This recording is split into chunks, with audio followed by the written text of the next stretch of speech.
Podcast Desculpa o Atraso. Desculpa o Atraso. Antes de falar do convidado, eu quero aproveitar o momento para agradecer você que acompanha os episódios e está curtindo o conteúdo, enviando sugestões, conversando comigo e dando altas dicas. O sucesso desse programa é uma construção conjunta e você faz parte disso, seja dando play ou compartilhando com amigas e amigos e tal. Muito obrigado pelo apoio. Para este episódio eu conversei com o Bruno Alves, que é biomédico doutorando, para orgulho próprio de toda a sua família. Você vai entender por quê. Ele é de Fortaleza, no Ceará, e mudou para Ribeirão Preto, no interior de São Paulo, quase que de um susto. Para você ter noção, ele colou grau num dia e na manhã do dia seguinte ele estava no avião indo para Ribeirão pela primeira vez na vida. E se você está pensando no medo que ele sentiu com essa mudança toda, eu também pensei, e ele me contou tudo.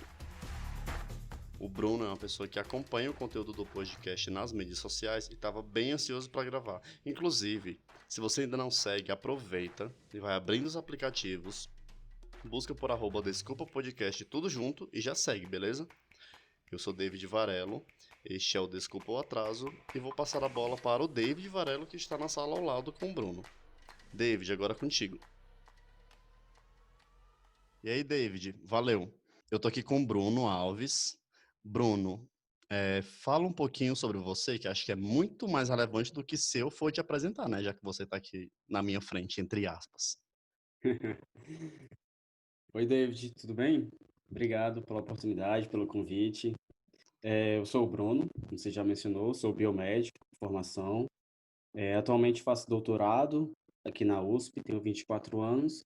Sou de Fortaleza, mas atualmente moro em Ribeirão Preto, no interior de São Paulo. Tá, a gente vai falar um pouquinho sobre essa tua trajetória, como é que você chegou aí, que eu já sei que foi um pouco em cima da hora, né? Foi muito rápido a sua mudança, mas sem muitos spoilers para quem tá ouvindo.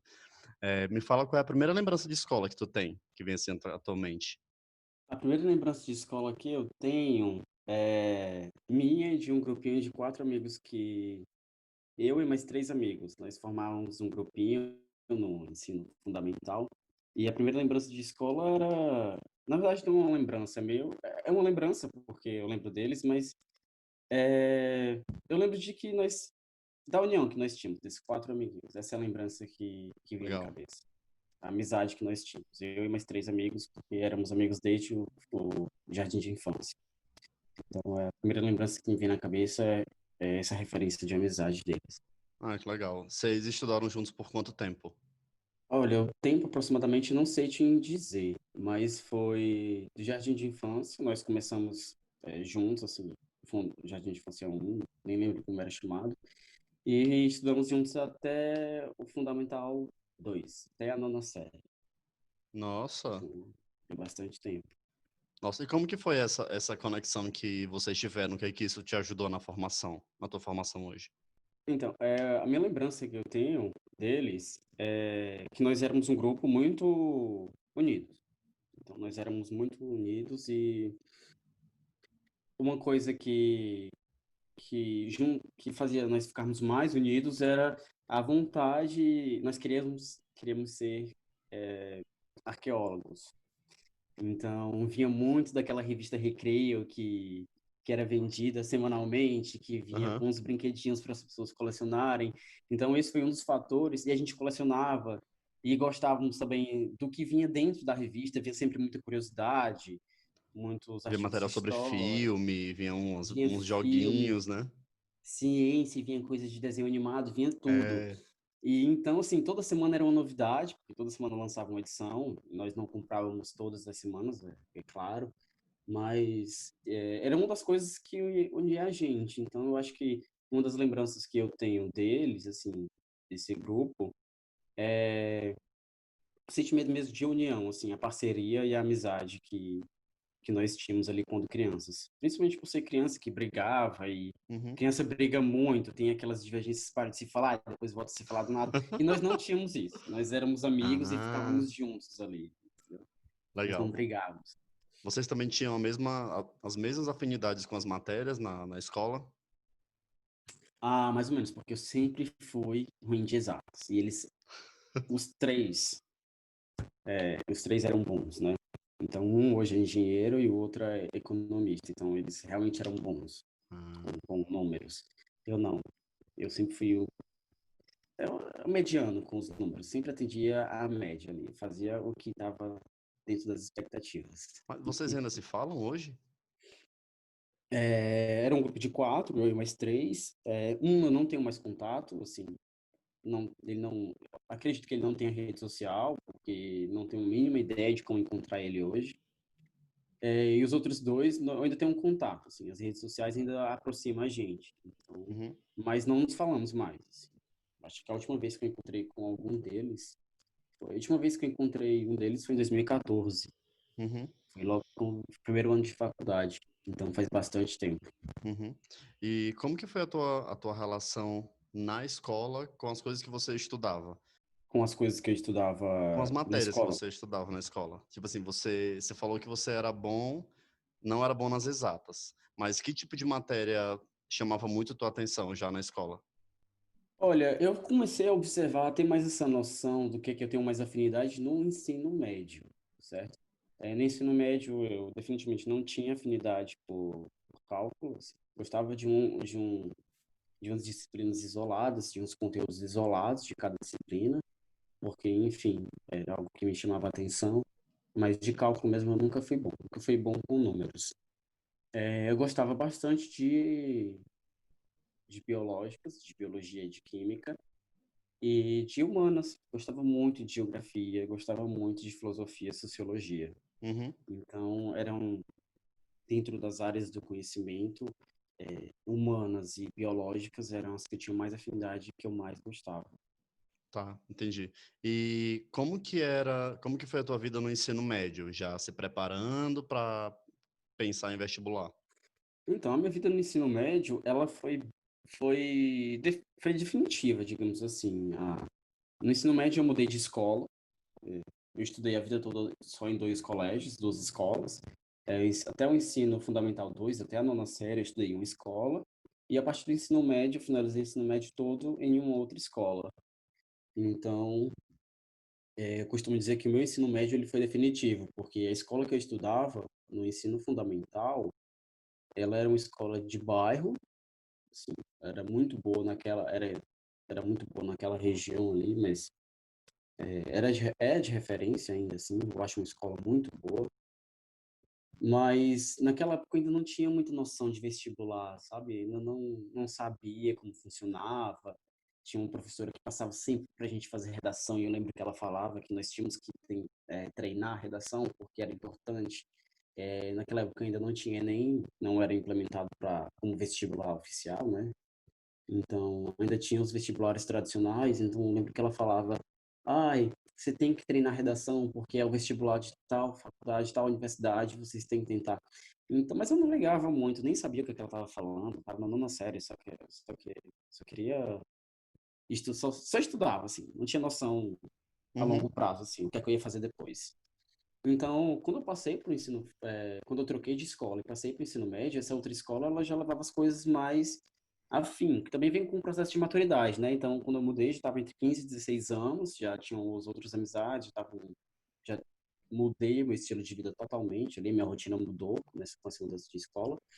Mas essa escola, ela me ajudou bastante porque eles sempre falavam, o vestibular esclareciam as coisas e tal, coisa, e o meu círculo de amigos também, ele era muito voltado, muito centrado, muito concentrado, assim. Então, nós, nós tínhamos noção, nós tínhamos ciência que precisávamos aprender porque era importante aprender e que não adiantava decorar. A gente tinha que aprender porque era bem mais fácil aprender do que decorar, ainda acho. Hoje, assim. uhum. Quando eu aprendo, assim, você Legal leva isso. para o resto da vida, né? Então, essa escola, ela me ajudou bastante nesse aspecto e ela foi meio que decisiva, assim. Foi um ponto-chave, assim, na minha vida. Aí, você lembra o momento que você decidiu que curso você ia fazer para graduação? Me conta como que foi essa história. Olha, essa história é um pouco engraçada, porque na verdade não fui eu quem decidi, foi a minha mãe. Como Foi assim? foi a minha mãe quem decidiu o curso que eu ia fazer. Por quê?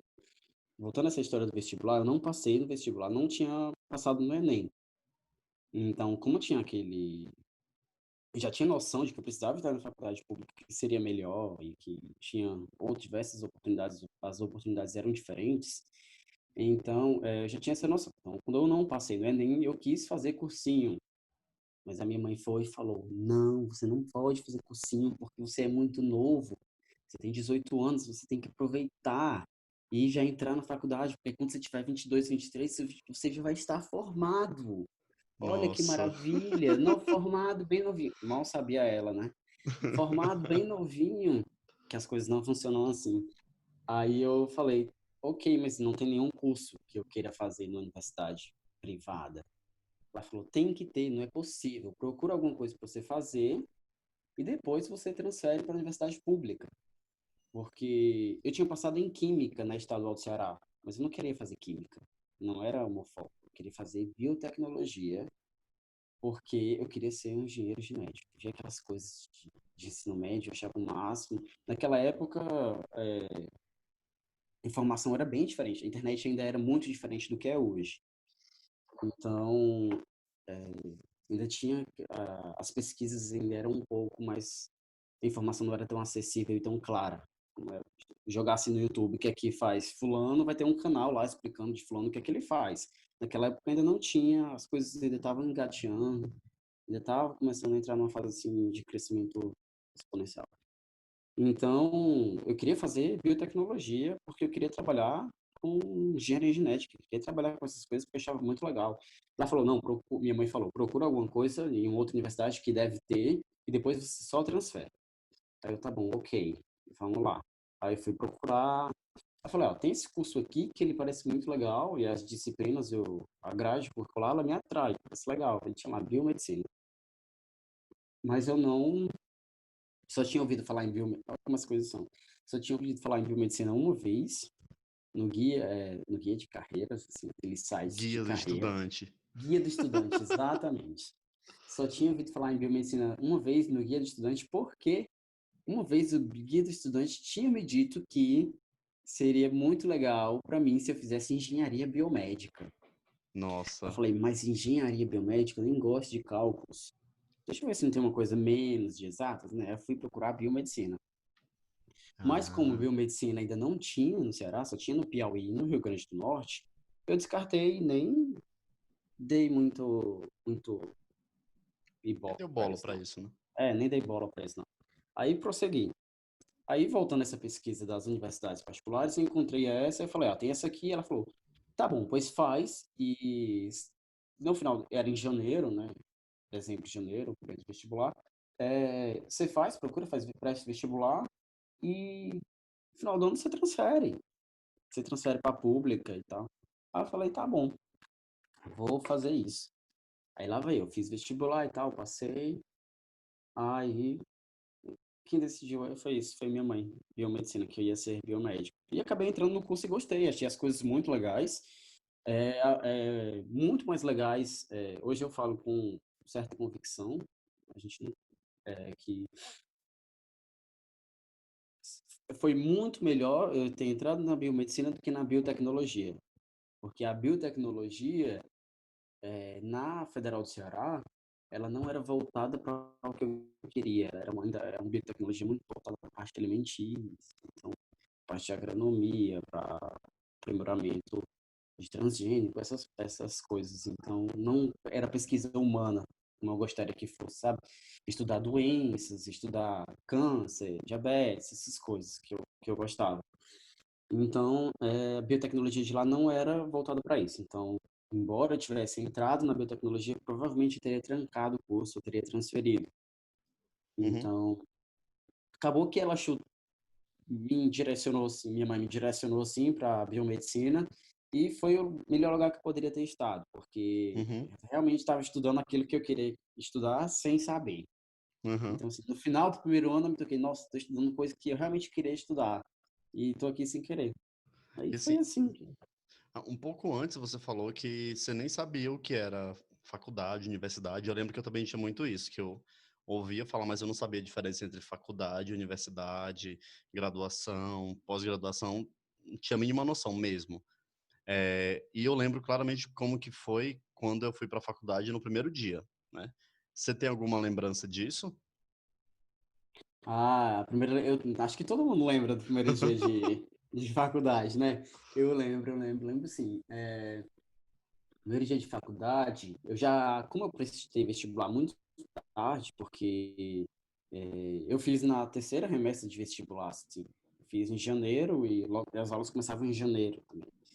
E eu comecei uma semana depois, então as aulas começaram uma semana antes e eu só comecei as aulas na segunda semana. Quando eu cheguei lá, já estavam os grupinhos formados, assim, eu falei, nossa, o que essa galera tá fazendo e tal? Todo mundo já se conhece, eu tô aqui perdido. O que que eu tô fazendo aqui? Nem queria estar aqui, era pra estar no cursinho, não sei o quê.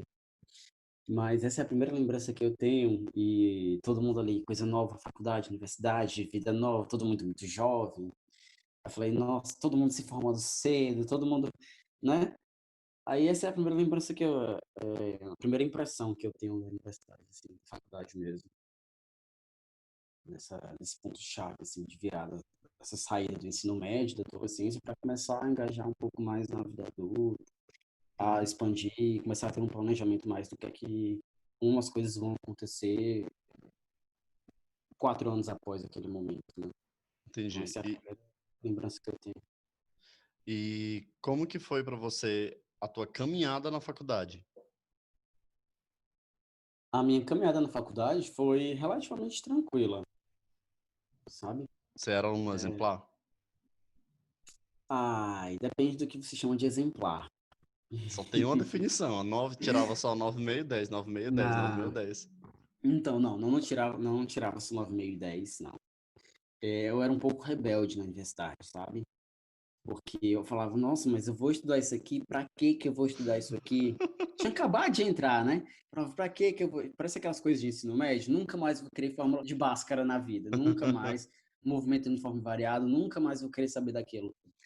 E entrava com aquela coisa, pra que que eu vou querer estudar isso aqui? Mas eu ia e estudava. Mas nem me preocupava muito com nota, não, porque ainda tinha não, ainda tenho aquele, ainda parto do princípio que é muito mais interessante eu aprender do que eu decorar. Então, para mim, pouco importa a nota, contanto que eu tenha a ideia do que eu aprendi, do processo de aprendizagem e que aquilo vai ficar gravado. Então, as coisas que eu aprendi na faculdade, eu lembro delas até hoje muito bem. Então, assim, claro que umas coisas vão ficando enferrujadas, porque você não usa tanto no dia a dia. Eu não uso anatomia no meu dia a dia. Mas, assim, o básico de anatomia eu ainda tenho muito fresco na minha cabeça, porque era uma das coisas que eu fiz questão de aprender.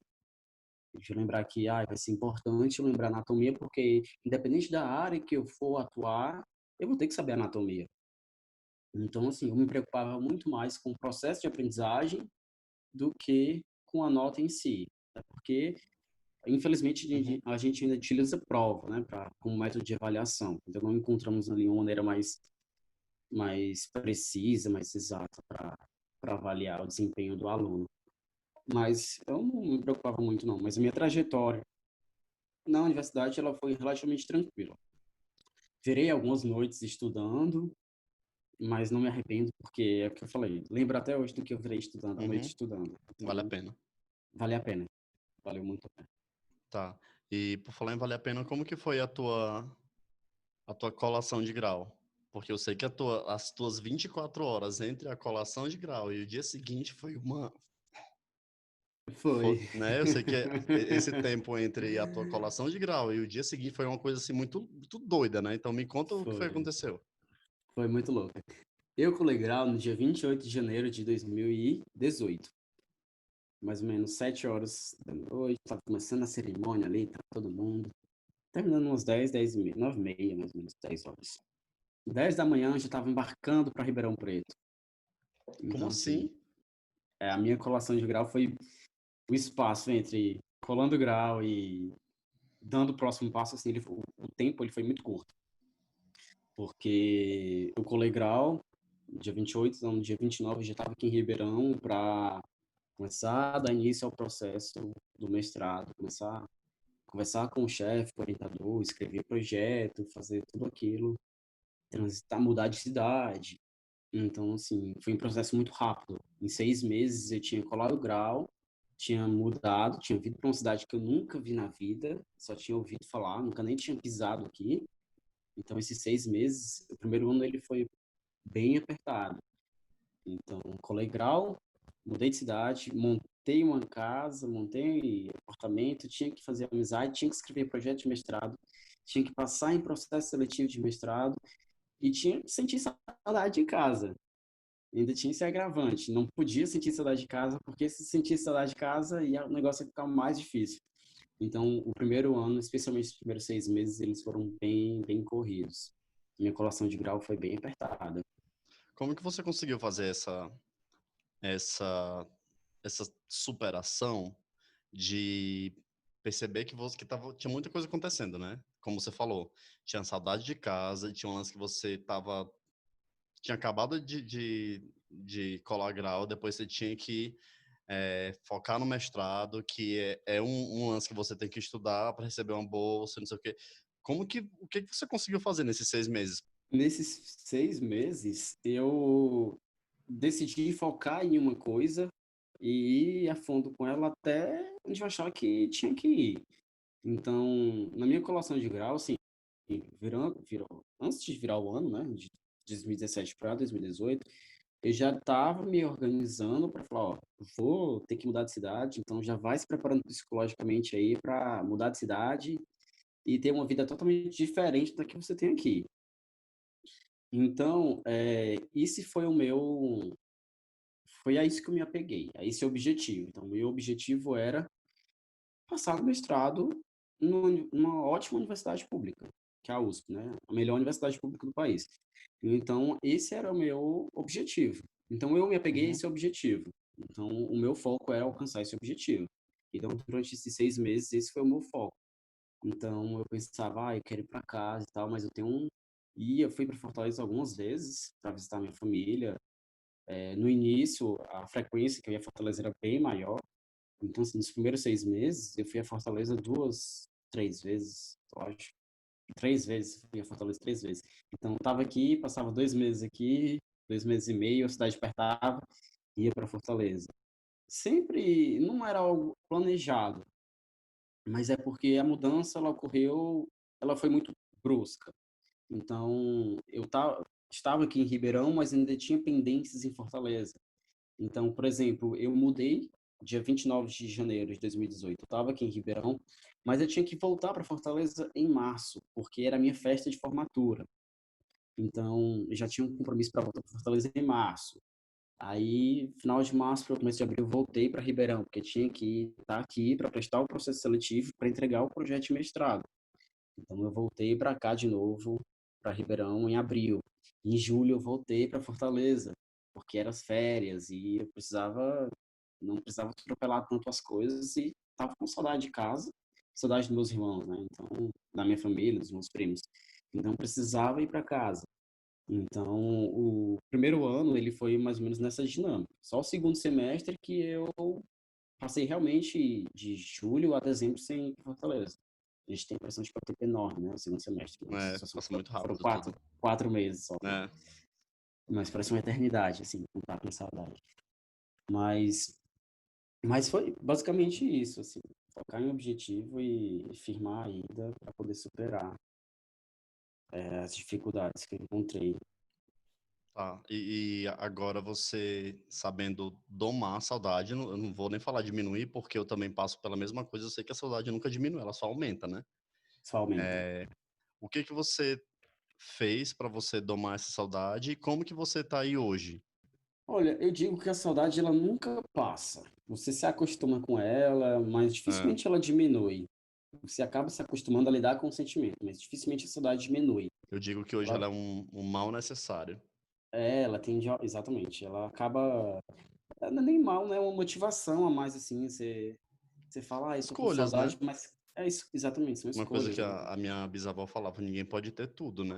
Então a gente Exato. abre mão de uma coisa para poder ter outra e não dá para você Nossa, ter tudo na vida. se eu pudesse escolher para mudar alguma coisa aqui em Ribeirão, eu colocaria um mar aqui. Então, se tivesse um mar aqui, acho que a minha vida melhoraria 40%, assim. É, É uma aqui das também coisas que eu mais sinto, tem um mar de pedra aqui, de um mar de concreto e tal. pedra, é uma das coisas que eu mais sinto falta. Mas o que eu fiz para administrar essa saudade sempre mantinha contato, assim, mantenho contato com todos os meus amigos, então tentava de todas as maneiras, de todas as formas, mesmo longe, me fazer presente na minha família, com os meus irmãos, com os meus amigos. Então, todos os dias eu falava falava com ele. Até hoje falo todos os dias com minha mãe, com meu pai.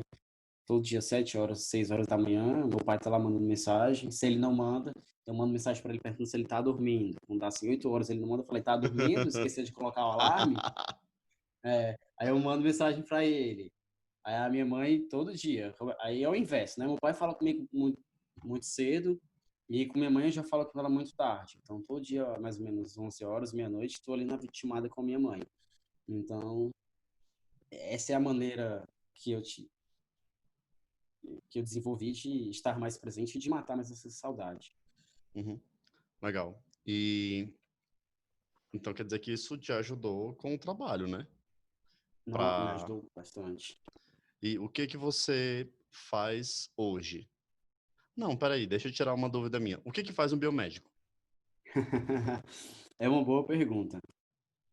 Biomédico é o profissional da saúde que, a priori, ele uma das competências técnicas do biomédico, a princípio hoje, quando ele sai da, o profissional, dia 28 de janeiro, quando eu estava ali colando o Uhum, grau, eu era um biomédico habilitado a trabalhar no laboratório. Era um biomédico, era um analista clínico. Então, a princípio, o acadêmico, quando ele está ali na universidade, fazendo a graduação em biomedicina, ele tem que, obrigatoriamente, 6 meses do último ano, 6 meses do estágio obrigatório, ele passar por um laboratório de análises clínicas, seja ele público, privado, pequeno ou de grande porte.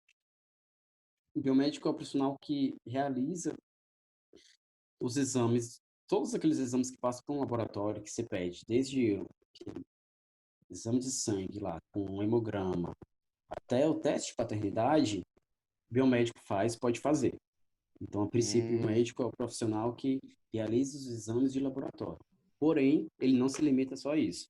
Hoje nós temos mais de 25, 30, tem um leque enorme, então tem mais de 25 áreas, mais de 25 habilitações, então podemos atuar em diversos segmentos. Além do laboratório clínico, que nós obrigatoriamente precisamos fazer o estágio obrigatório na universidade de 6 meses, nós ou renovamos esses 6 meses em um laboratório clínico ou atuamos em outra área, seja ela reprodução assistida, seja ela a parte de diagnóstico por imagem, seja ela em análise sanitária, análise química, bromatológica, ou seja ela até em estética. Então, o leque de atuação de biomédico ele é muito vago, não, ele é muito amplo, muito vasto. Então, o biomédico trabalha em todos os segmentos, assim, em todas as partes da saúde ali, a gente consegue atuar. A gente tem um background, a gente tem uma base suficiente para atuar. Vai da competência, da habilidade, do desejo de cada um em atuar nessa área. Mas, a entendi. princípio, o médico é isso. Então a gente pode falar que o biomédico é... Eu não sei, tá? Tô aprendendo isso aqui contigo agora. A gente pode falar que o biomédico é um profissional mais generalista? Eu não diria generalista, porque nós temos as nossas especificidades. Por exemplo, durante a universidade, nós atuamos com análises clínicas. Então, a visão que nós desenvolvemos das análises clínicas, ela é totalmente diferente da visão que um farmacêutico desenvolve, certo?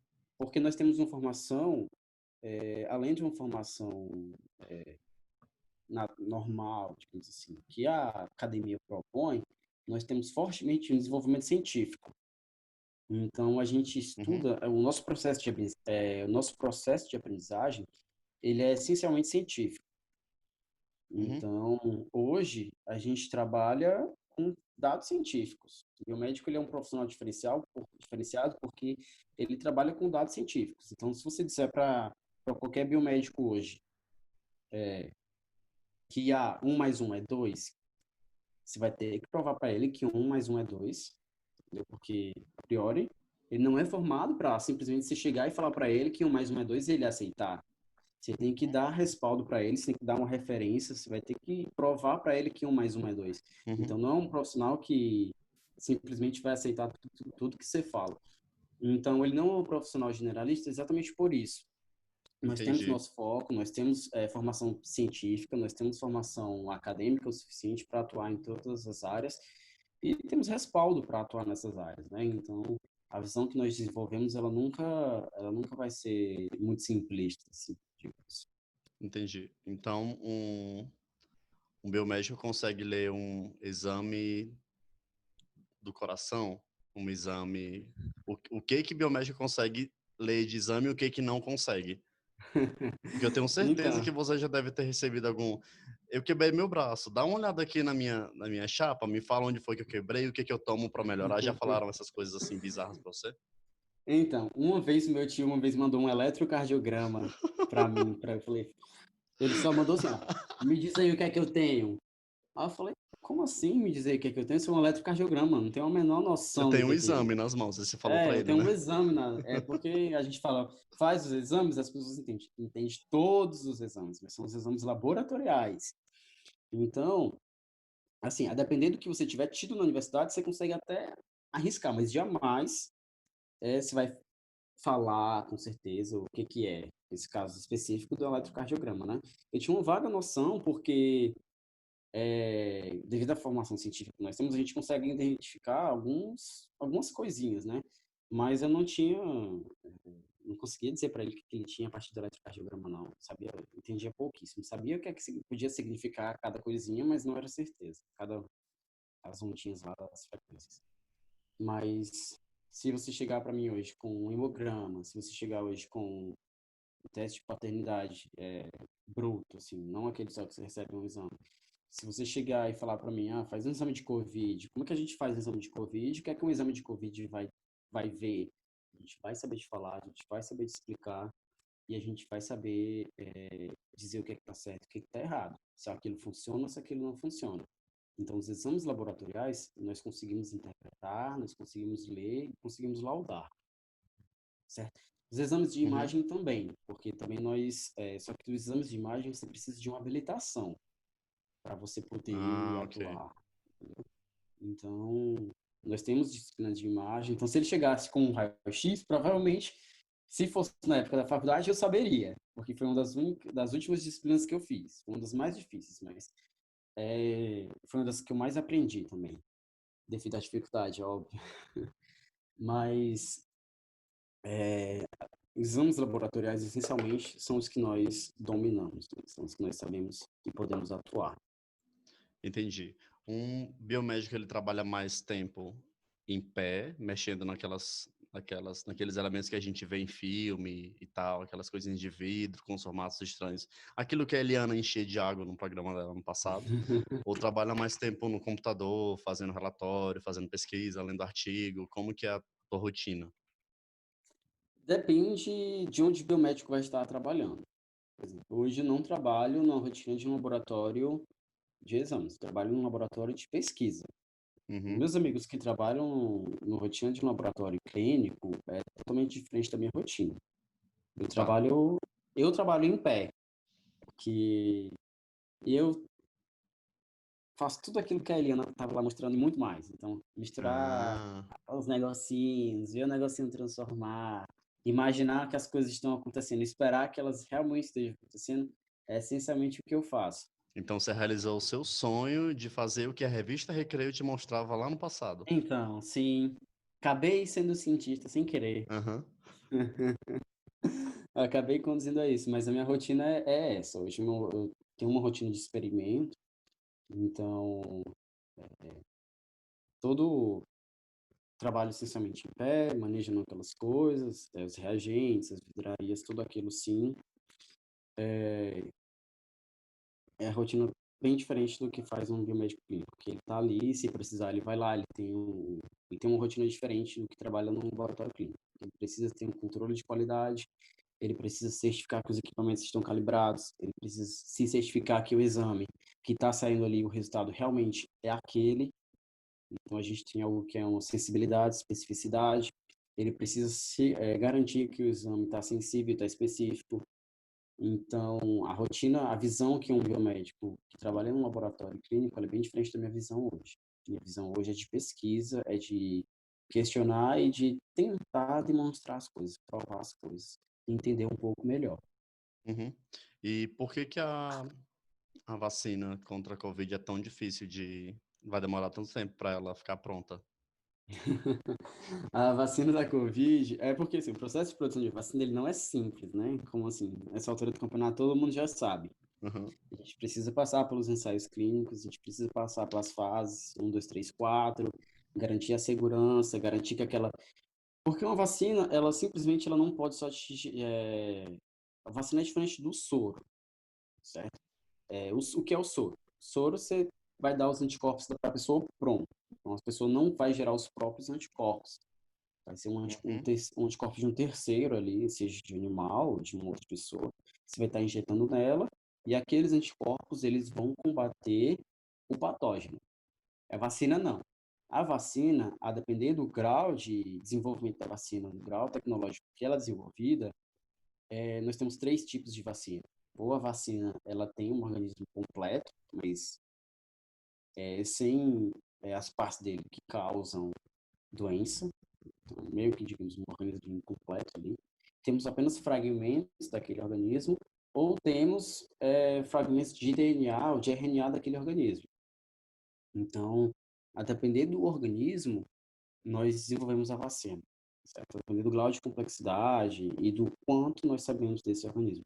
A vacina não é tão fácil de ser produzida por isso, e porque a vacina ela precisa garantir que a pessoa vai ter uma resposta, ela precisa garantir que ela não vai ter muitos efeitos colaterais, ela precisa garantir que o organismo não vai causar infecção nas pessoas, e ela precisa garantir que ela vai gerar imunidade por um prazo satisfatório para que a pessoa não venha ficar doente pouco tempo depois, entendeu? Ah, Que os entendi. anticorpos dela venham baixar ou que venham sumir, digamos assim.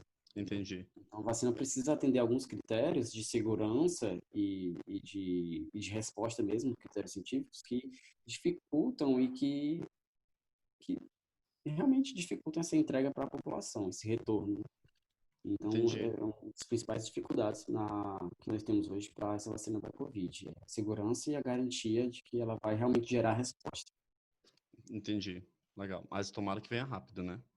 E... Nossa, mas não sei como vai ser, mas queria muito que viesse ainda esse ano, mas não vem, Sim, sim. né? Me conta o seguinte, quando a gente conversou da última vez, você falou que tinha acabado de defender sua tese de, Minha não, dissertação de mestrado. dissertação de mestrado, para você começar Isso. doutorado. Hoje você é um doutorando. Hoje eu sou um doutorando, sim. O que que mudou na sua vida? Daqui a pouco eu vou te chamar de doutor, mas o que que mudou na sua vida? Hoje mudou na minha vida que eu tenho um título a mais, mas somente isso. Conta para as pessoas Só, o que é isso, porque tem muita gente que não tem doutorado e que exige que se chame de doutor, o que não é uma coisa muito racional de se fazer, né? Mas o que que mudou na tua vida desde que você começou a fazer o seu doutorado? não, a princípio, na prática, não mudou muita coisa, Uhum. porque ainda estou na mesma rotina de que eu estava quando eu estava prestes a defender a dissertação de mestrado. Estou em quarentena ainda, então, na prática, ainda não estou executando meu projeto novo de doutorado. O que mudou é que eu defendi a minha dissertação de mestrado, então foi um passo da minha carreira que eu finalizei. Hoje, já sou mestre, digamos, não, já sou mestre, né? Então, finalizei. Na rotina prática não mudou nada ainda. Então, só mesmo a título de titulação. Tua mãe tá bem feliz agora. Nossa, minha mãe ficou mais feliz quando eu comecei o doutorado do que quando eu defendi o mestrado. Mas ela já te chama de doutor falando, nossa, tem um doutor na família agora. Não, mas ela está super ansiosa. Ela e meu avô estão super ansiosos. Aí eu falei, Tá. um doutor de verdade. É um doutor de verdade. E como é que você tá hoje? Porque você precisou se acostumar com o lance da mudança brusca na tua vida, depois você começou a se acostumar com a rotina, agora você tem mais um passo, né? Mais um capítulo novo na tua vida. E como que você tá hoje aí em Ribeirão Preto, com a tua profissão? Como é que o Bruno tá se sentindo hoje? Olha, hoje eu estou satisfeito, bem satisfeito de onde eu estou. Acredito que eu estou exatamente onde eu tinha planejado estar. assim, tudo dentro, tudo dentro dos conformes. Estou seguindo todo o protocolo, tô feliz. Todo o protocolo, né?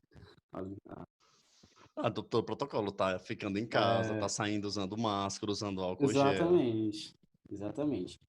Mas estou satisfeito, eu gosto muito aqui de Ribeirão. É uma cidade muito boa, muito calma, muito tranquila. Poderia ter uma praia? Sim, poderia ter uma praia. Mas a gente não pode ter tudo na vida, né? Exatamente. Tinha que optar, tinha que escolher, então eu optei em seguir essa carreira. Mas estou satisfeito, sim. Estou construindo ainda, né? Tudo é uma construção. Então, durante esses 4 anos de doutorado, vou estar desenvolvendo um projeto, vou estar aprendendo coisas novas. Então, sempre tem algo para aprender dentro da universidade, sempre tem algo para aprender dentro da pesquisa científica. Você nunca consegue saber de tudo, você nunca consegue dominar tudo. Sempre tem uma maneira de aperfeiçoar, sempre tem uma maneira de melhorar. Então, estou satisfeito e já estou me preparando para dar início a esse processo, que é o doutorado, que é bem mais difícil, é relativamente mais tranquilo, porque o mestrado são 2 anos, então nós temos pouquíssimo tempo para desenvolver um projeto. Então, você basicamente só tem 1 ano ali, porque 1 ano você tem para fazer experimento, para fazer tudo. Se der errado, você vai ter que repetir dentro daquele ano.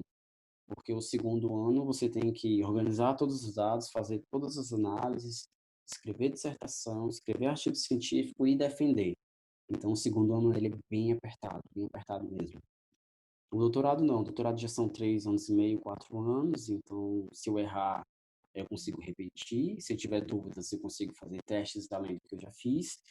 E eu tenho um espaço, tenho um tempo maior para escrever, para juntar dados, para fazer análise. Então, hoje eu estou bem mais tranquilo com relação, estou bem mais satisfeito pelo doutorado, principalmente por conta do tempo. E o que que você tem para falar para aquela pessoa que está ouvindo a gente que está cogitando em fazer isso? É um dos cursos que está na lista dela. Você indica a pessoa a fazer esse curso e por quê?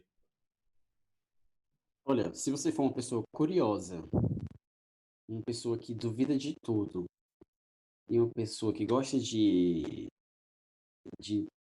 procurar as coisas, gosta de estudar, gosta de ler, e tem interesse em descobrir, entender um pouco mais sobre doenças, patologias, você está no curso certo, porque o curso de biomedicina ele tem uma formação científica e ele é formado essencialmente, ele é voltado essencialmente para a compreensão e para estudos de doenças. Então, se você quer ter essa visão, você quer contribuir um pouco mais para o nosso desenvolvimento como seres humanos, para a nossa compreensão, para melhorar e dar qualidade de vida às outras pessoas, você está no curso certo. Então, é isso que eu tenho para falar. Assim. Se você quer realmente isso, se você quer pesquisar, se você quer entender, se você quer ajudar as pessoas, se você quer ser você quer ser aquele tijolinho para construir aquele muro, se você quer ser aquela formiguinha para levar um grão de areia e construir todo o nosso conhecimento, você está no caminho certo. Esse é o caminho mesmo que você tem que trilhar. Legal. Então, para você, valeu a pena. Sim, sim, para mim valeu muito a pena. Eu tinha muito isso ainda tenho muito isso hoje, de que a gente tem que nós vimos para ajudar e ser ajudado e para servir as pessoas. Então, eu acredito que mestrado, doutorado foi uma maneira que eu encontrei de contribuir e de prestar, assim, devolver às pessoas um pouco do que me é dado e de oferecer qualidade de vida para elas também, né? Porque se você não tem resultado, é um resultado também, porque você já evita que outras pessoas percorram o mesmo caminho que você percorreu para chegar a esse mesmo resultado. Uhum, Então, a ausência de resultado é um resultado. Os resultados negativos, eles são resultados e eles são extremamente válidos. uhum. É tipo aquela história do o silêncio também é uma resposta. O silêncio também é uma resposta, Tipo exatamente. isso, né? Tá. Tipo isso. E o que que você tem de dica para essa pessoa? Você já incentivou a pessoa, falou que vale a pena, para você valer a pena. O que que você tem de dica para essa pessoa que está cogitando Que está cogitando biomedicina, que está cogitando mestrado, doutorado. a biomedicina? Se ela está cogitando a biomedicina, eu digo que nós estamos em processos de crescimento. Então, hoje nós já estamos ocupando vários lugares dentro dos profissionais da saúde. Estamos passando por um processo cada dia maior de reconhecimento. Então, o profissional biomédico hoje, ele cresce, ele está crescendo e vai de cada um para fazer a profissão crescer mais. Então, Uhum, o profissional que eu sou hoje vai fazer toda a minha classe crescer, porque eu vou estar contribuindo, vou estar gerando respeito, vou estar agregando valor a toda a minha classe. Então, se você está querendo optar pela biomedicina, você tem que ter ciência disso, mas que você tem que ter ciência também que é uma profissão muito prazerosa, sabe? Hoje eu tenho uma rotina de pesquisa, mas eu sinto muito falta também de uma rotina de um laboratório clínico, que eu tive uma pequena experiência no estágio durante um ano, porque era algo que eu gostava, estava ali, estava ajudando as pessoas, às vezes chegavam. Tive poucas experiências assim, mas às vezes estava lá e chegava um exame de emergência de um paciente que estava no centro cirúrgico, eu tinha que liberar aquilo e eu precisava saber. E a partir é uma coisa bem engraçada, porque a partir dos exames eu não estou vendo a pessoa, mas a partir do que chega para mim, eu já consigo ter mais ou menos uma ideia de como ela está, de como ela vai desenvolver, qual o prognóstico dela, qual é o diagnóstico dela, de como ela vai reagir. Então, eu acho isso muito, muito, muito interessante, porque você está no escuro, mas ao mesmo tempo você sabe exatamente tudo que tem legal. ali. E se você está numa rotina de pesquisa, se você está cogitando, a rotina de pesquisa ela é difícil, não é algo fácil, você tem que ficar estudando, você tem que ficar lendo. As coisas não dão certo de primeira, elas não dão certo de segunda. Se você tiver sorte, elas dão certo de terceira. Mas é uma rotina de, mas é uma rotina de persistência e é uma rotina de estudo. Mas quando as coisas funcionam, o resultado é muito satisfatório, é muito prazeroso. Bacana. E eu acho que é isso, eu não tenho mais nenhuma dúvida. Como é que você está bem? Você quer falar mais alguma coisa? Quer deixar mais alguma mensagem para as pessoas que falam, nunca vou fazer esse negócio? Aí você diga, se você não quer fazer, realmente não faça. Então, se você realmente não quer fazer, você não faça. Biomedicina não é medicina, não tem nada a ver. Nós somos profissionais da saúde, mas atuamos em linhas diferentes. Se você quer ter contato com o paciente, se você quer estar ali, encostar, tocar, tudo aquilo, aquele contato ali mais próximo. Se você quiser fazer biomedicina ainda assim, você vai ali para a área de estética, que ali você consegue ajudar os pacientes, Ah, se entendi. dá qualidade de vida, você ajuda ali as pessoas, você tem intervenções, você propõe intervenções diferentes. Mas se você gosta de uma rotina de descobertas, de pesquisas, de colaboração, de ajuda, faça biomedicina, que é bem legal. Eu recomendo. Bacana. Muito bom. A gente está chegando nos momentos finais do programa. Queria muito agradecer você pelo tempo que você dedicou, porque para você que está ouvindo isso, não, vou falar isso depois. Vou falar isso depois, tá? Vai ser tipo cena pós-créditos dos Vingadores. Eu vou falar isso Dos depois. Vingadores. É, mas agradeço o tempo que você colocou para a gente poder conversar, para você compartilhar com as pessoas o que você faz, tá, o seu sentimento. E eu gostei muito, muito da nossa conversa. Muito, muito, muito obrigado. Eu que agradeço pela oportunidade, pelo convite. Estou super satisfeito de estar aqui colaborando com o projeto. Sou apoiador de primeira mão, de primeira linha. E estou super satisfeito e muito obrigado pelo convite, pela oportunidade de estar aqui falando e contribuindo, colaborando, compartilhando um pouco mais da minha experiência. Legal. Fala para as pessoas como é que elas conseguem te encontrar, caso elas queiram trocar uma ideia contigo sobre tua profissão, sobre tua carreira, onde é que elas conseguem te achar? Vocês conseguem me encontrar no Instagram, por @alvesbruno, com dois Os no final. Meu Alves perfil é Bruno fechado. O. Alves Bruno, isso, sem dois Os no final. Uhum. Meu perfil é fechado, mas eu sigo, assim, sigo, respondo, mando um DM, mando um direct que eu vou estar lá respondendo todo mundo. E teu perfil no Assim, LinkedIn? meu perfil no LinkedIn também é Alves Bruno. Tá, Então, então se você tiver interesse, facinho é, tu- encontrar. isso. É fácil de encontrar. Se você digitar lá Alves Bruno, você vai me encontrar lá, biomédico, mestre, USP, sou eu lá. Tá, beleza. Para facilitar, eu vou colocar o teu link na descrição do episódio. Então, você que está ouvindo é só ir na descrição da plataforma e clicar que você vai ser direcionado direto para o perfil dele. E se você ainda não sabe como que você vai encontrar os nossos perfis para encontrar o perfil do Bruno, aí você pode seguir o podcast sempre com @desculpa-podcast no Twitter, Facebook, Instagram e LinkedIn. E eu sempre coloco mais informações sobre a profissão, alguma dica que o Bruno dá, alguma dica de livro que a gente vai discutindo no meio dos episódios. Você também pode mandar sua mensagem, que eu faço as perguntas. Nas redes sociais também eu sempre falo, daqui a 2 dias eu vou gravar com tal profissão. Aí se você tiver alguma dúvida, você me manda, e eu faço a pergunta no ar para a pessoa, e é bom que quando o episódio vai para, tua dúvida já está lá respondida. E então é isso, Bruno, de novo, queria muito agradecer você. Foi um bate-papo muito, muito esclarecedor de tudo que a gente está, até um pouco esclarecedor disso que a gente está vivendo hoje, desse momento de pandemia, né? E a vacina não vem tão cedo. Obrigado por esclarecer isso. Eu que agradeço, David. Obrigado pelo convite. Show de bola. Então é isso, pessoal. Você que está ouvindo, obrigado pela sua audiência e até o próximo episódio. Podcast Desculpa o Atraso. Desculpa o atraso.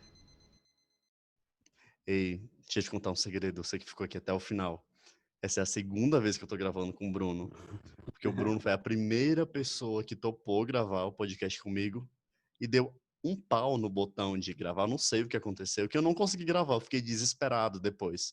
Que eu fui procurar o áudio dele e eu não encontrava, só encontrava um áudio de teste de 7 segundos, que a gente falava assim: "Ei, isso é um teste. Fala alguma coisa?" Mas deu certo agora. Fechou.